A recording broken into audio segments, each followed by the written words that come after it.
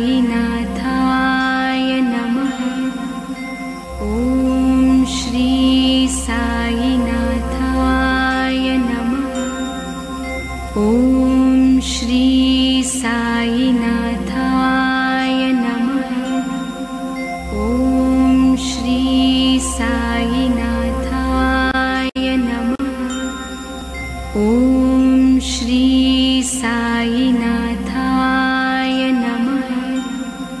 ॐ श्री साईनाथाय नमः। ॐ श्री साईनाथाय नमः। ॐ श्री साईनाथाय नमः। ॐ श्री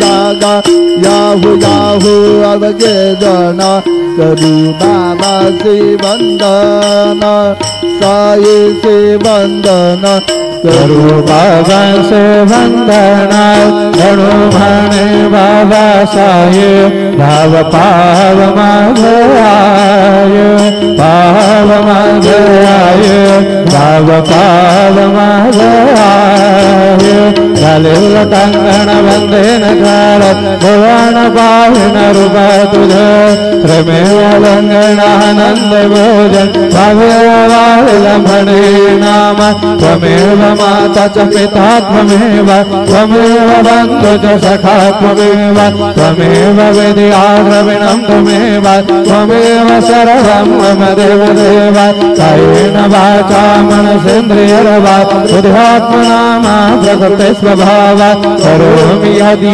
सकलं परस्मै नारायणाय समर्पयामि अच्युतं राम नारायण कृष्ण दामोदरं वासुदेवं हरे श्रीधरं माधवं गोपिकावल्लभं गणगणायकं रामचन्द्रं भजे हरे राम राम राम हरे हरे हरे कृष्ण कृष्ण कृष्ण हरे हरे श्री गुरुदेव दत्त हरि ओम यज्ञेन यज्ञमय जन्त देवाय स्थानि धर्माणि प्रथमान्यासन्नाय ते हनाकं महिमाय न सजन्त यत्र पूर्वे साध्या सन्ति देवाः ॐ राजाधिराजाय यप्रसंहसाविने नमो वयं वै श्रवणाय कुर्महे समे कामान् कामकामात् यमैहं कामेश्वरो वै श्रवणो दधातु कुबेराय वै श्रवणाय महाराजाय नमः ॐ स्वस्ति साम्राज्यं भोज्यं स्वराज्यं वैराज्यं पारमेष्ठमराज्यं महाराज्यमाधिपत्यमयं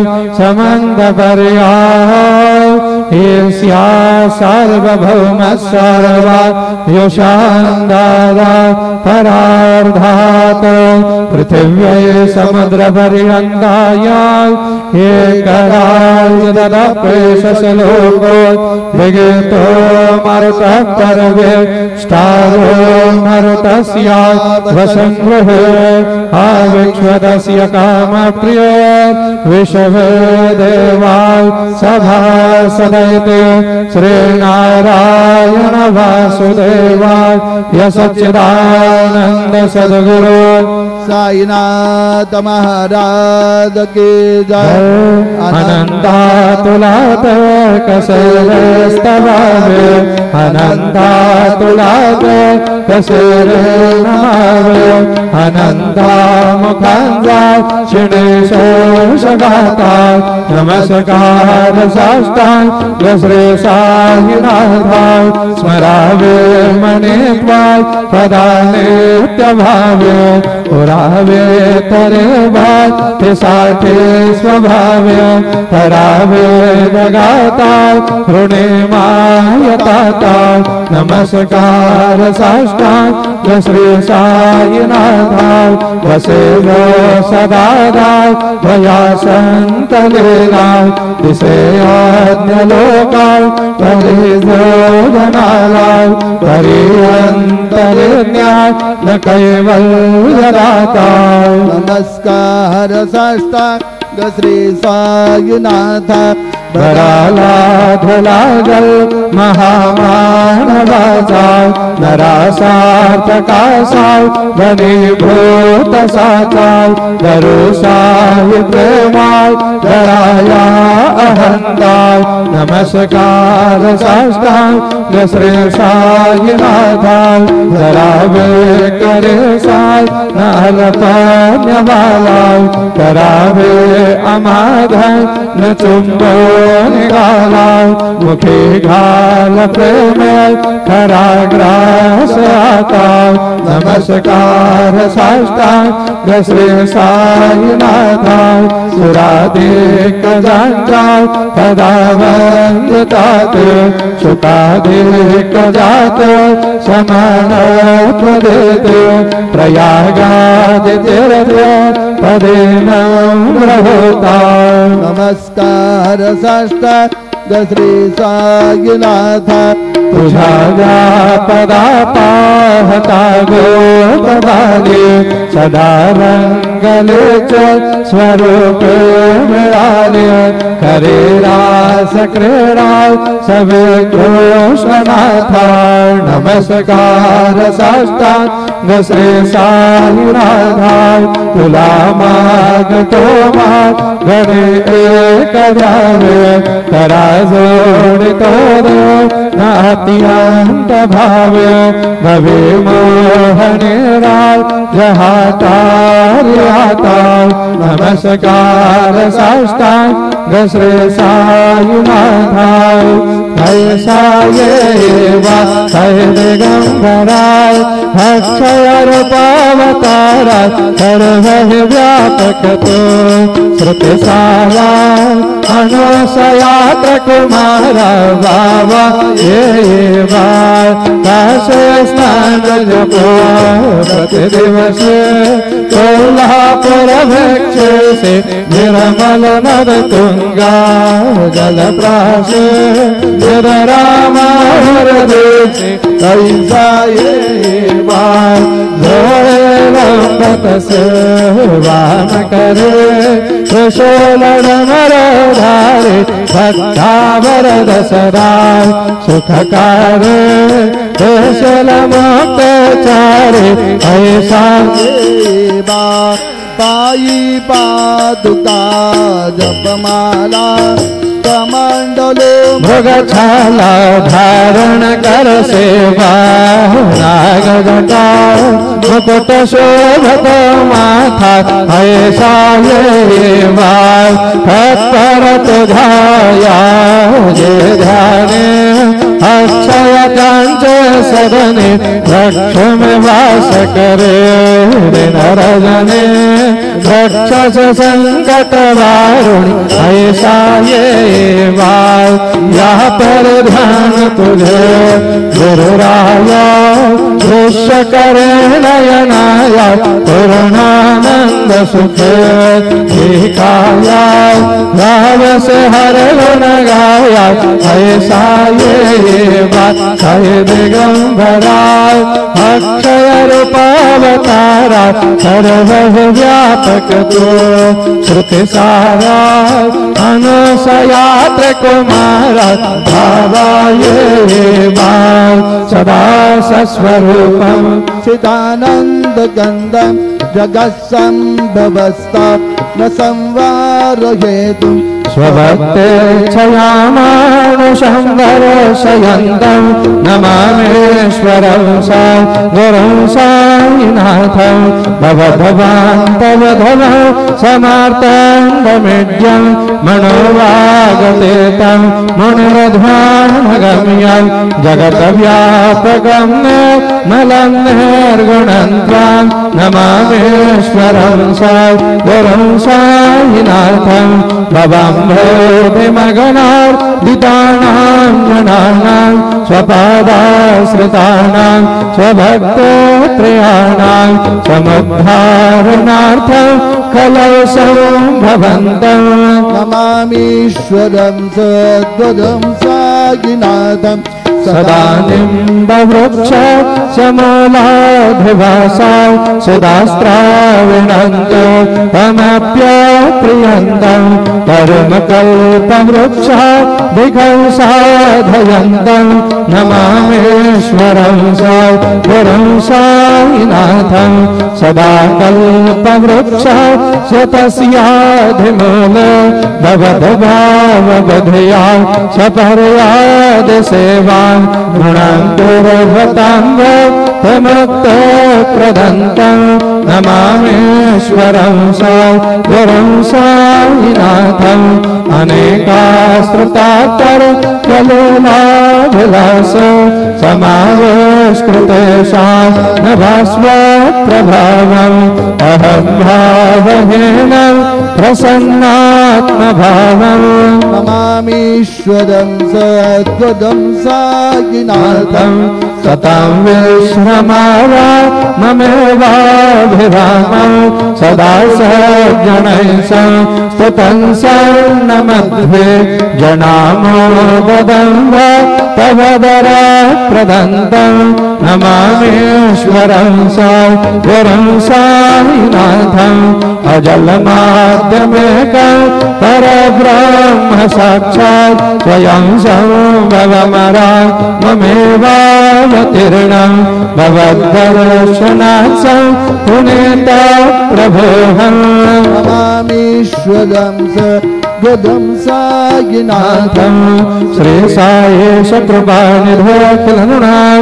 सर्वार्थसिद्धिप्रदा यशमत्पादरजप्रभाववतुलं दातापि वक्तां क्षमः सद्भक्त्याक्षरणं कृताञ्जलिपुटः सम्प्रार्पितोऽस्मि प्रभो श्रीमत्सायिकरेशपादकमलानि नान्यच्छरण्यं मम सायिरूपधर राघवोत्तमं भक्तकामविबुधध्रुवं प्रभो माययोपहत चित्तशुद्धयो चिन्तयाम्यहमहर्निशं मुदा शरक्षदांशं प्रतिमं प्रकाश कृपादपातरं तव साईनाथ त्वदीयपादाब्जसमाश्रितानां स्वच्छाययाता समपाकरोतु उपासनादै वत साईनाथ स्तवैरमयोपाय सविनास्तु तत्स्वं रमे मनोरमे तव पादयुगमे भृङ्गो यथाब्ज मकरन्दलब्धः अनेकजलमान् जितपापसंशयो भवेद्भवत्पाद दशरोजदर्शनाय क्षमस्व सर्वान् अपराधपुण्यकान् प्रसीद साय सद्गुरोदयानिधे श्री साईनाथ चरणा मृदपोतचित्ता तत्पादसेवनरतः सततं च भक्त्या संसारजन्यदुर्गौ भव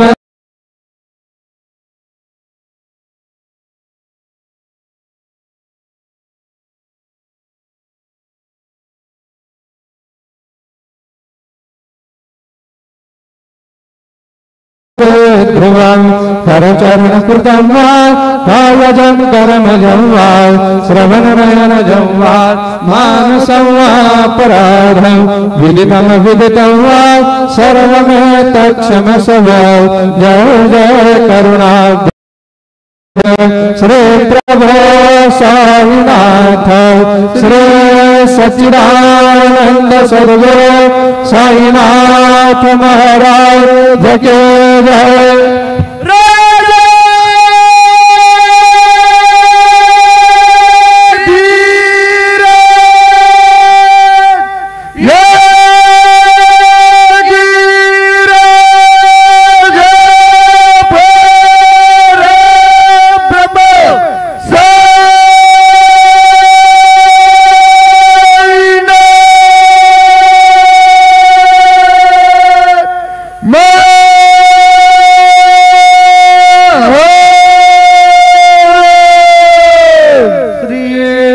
सच्चिदानंद सद्गुरु साईनाथ महाराज के जय।